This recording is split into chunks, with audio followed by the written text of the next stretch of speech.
Welcome to my channel Dhanvi vlogs. ఈరోజు మనం చారు పెట్టుకుందాం. ముందుగా వాటర్ తీసుకొని చింతపండు వేసుకుందాం. ఇది సరిపోతుంది. కొంచెం పులుపు తినే వాళ్ళు వేసుకోండి ఎక్కువ. తర్వాత ఆనియన్స్, చిల్లీ ఒక 2, తర్వాత కరివేపాకు,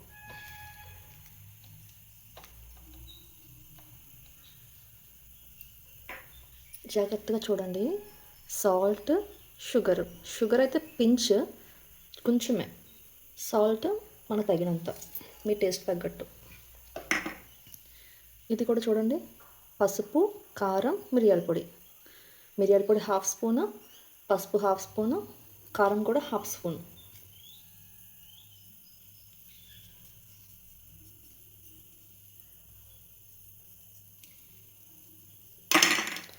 ఆన్ చేసుకుందాం స్టవ్.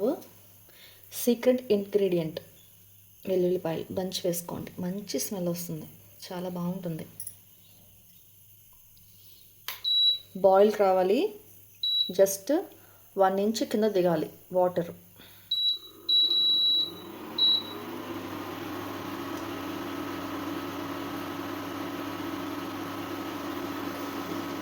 చారు చూడండి మరిగిపోయింది.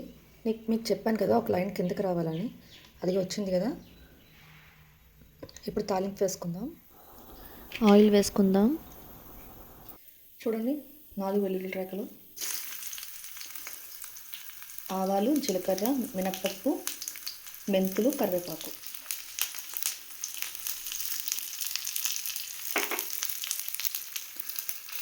ఈ రెసిపీని నేను చారు అంటానండి, మీరేమంటారు మాకు కమెంట్స్ చేసి చెప్పండి. మటన్ కర్రీతో, చికెన్ కర్రీతో, వైట్ రైస్లోకి ఈ చారు చాలా బాగుంటుందండి. ఇది మిరియాల చారు చేసుకోవచ్చు, వామ్ చారు చేసుకోవచ్చు. ఈరోజు నేను నార్మల్ చారే చేశాను.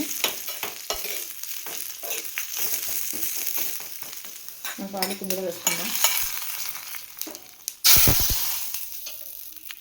తాలింపు వేసాం కదా, గుమగుమలు ఆడిపోతూ ఉంటుంది. ఈ చారు చాలా బాగుంటుందండి. నాన్ వెజ్ ఐటమ్స్ వండుకుంటున్నప్పుడు ఈ చారు వైట్ రైస్ చాలా టేస్టీగా ఉంటుంది. ఇలాంటి సింపుల్ అండ్ టేస్టీ రెసిపీస్ కోసం నా ఛానల్ సబ్స్క్రైబ్ చేయండి. Please like, share, subscribe and comment. Thank you.